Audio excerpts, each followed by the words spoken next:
ramai yang komen buat baju kurta ni susah, sedangkan ada cara yang mudah. Siapa nak belajar, cuba tengok video ni sampai habis. Belahan baju kurta biasanya 8 inci setengah. Kalau orang buat kurang, itu fashion lah. Okey, kemudian kita ada potong sikit kat sini, anggaran dalam 3 hun ataupun boleh hampir setengah inci, ikut pada anda punya fashion lah. Okey, sekarang saya buat dalam 3 hun, saya dah potong. Kemudian saya akan sumbat. Kita akan gunakan gam untuk jahit tertulang ni. Masukkan basi tertulang bawah ke arah ni. Mesti ada yang tanya, cikgu macam mana nak buat tertulang ni? Saya dah buat dah video sebelum ni, anda kena tengok dekat TikTok Jarum Terbang. Masukkan sampai dah ke maksimum yang kita snip tadi.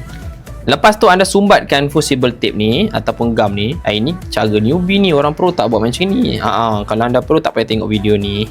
Okey, jangan lupa save video ni. So sekarang kita akan iron. Bila dah iron, dia dah melokek dah. Gunakan kayu untuk serap dia punya haba, dan pengeras ni akan lebih melekat apabila gam tu cair dan sejuk. Kalau gam tu basuh, dia akan terbuka semula. Okey, kita sumbat lagi ke dalam ni. Okey, ini adalah untuk tertulang bawah. Kita akan jahit. Dah siap jahit. Macam itulah. Sebab kita dah gam, senang je buat kerja. Seterusnya kita akan pasang tertulang atas. Tertulang atas kita akan masukkan pada badan belah kiri. Belah mana? Belah kiri. Semua orang komen tertulang atas adalah belah kiri. Okey, kita masukkan. Dia sebenarnya kalau kita lipat ni kan, lipat dua, dia ada satu line tengah kan. Tajam ni berada di tengah. And bila kita dah masukkan ke dalam, apa lagi? Sama, kita gunakan teknik gam lagi. Senang je kerja saya hari ni. Kita dah lock pada bahagian tengah. Sekarang kita nak lock bahagian ujung, tak nak dia lari.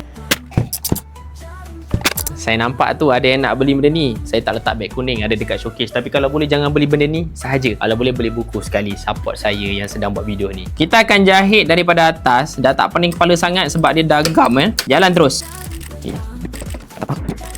Untuk bahagian ni, anda kena tahu belahan tertulang adalah 8 inci setengah, dan saya dah tandakan 8 inci setengah di situ. Maka anda kena jahit daripada bawah tu naik sampai terkena warna merah ataupun melepasi warna merah tu. Contoh warna merah berada di mana? Merah berada di sini. Anda lajak lagi 2-3 langkah.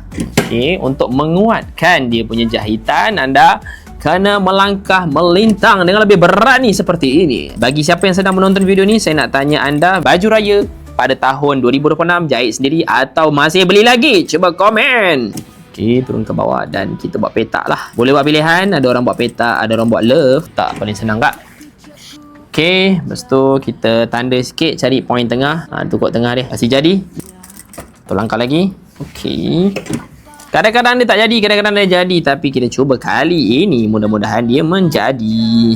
Tapi kalau tak record video, biasanya jadi. Allahuakbar. Nak dia lari sikit. So seterusnya kita naik ke atas semula. Okey, dah siap untuk tertulang ini. Kita sedang menghampiri untuk menjahit collar. Siapa nak tengok video seterusnya? Sebenarnya saya tengah sprint buat video. 1 hari 3 video selama 30 hari. Bermaksud saya kena kejar 90 video dalam masa 1 bulan. So terus follow saya. Saya tengah nak buat banyak lagi video. Video seterusnya saya akan ajak anda cara untuk buat collar sehingga baju ni siap seperti ini. Kalau anda nak belajar buat baju kurta atau buat baju Melayu atau baju perempuan, anda boleh pergi kat showcase atau masuk dalam live stream kami. Ada bagi harga diskaun untuk dapatkan buku-buku harga promo. Setiap pembelian buku, kami akan bagi anda video panduan menjahit. Anda boleh request dan boleh chat, saya nak video panduan menjahit. Lepas anda belilah. Kalau tak beli, tak dapat lah. Pengen tengok video ni, jangan lupa save dan komen lagi video apa yang anda nak saya buat. InsyaAllah saya akan datang kepada anda.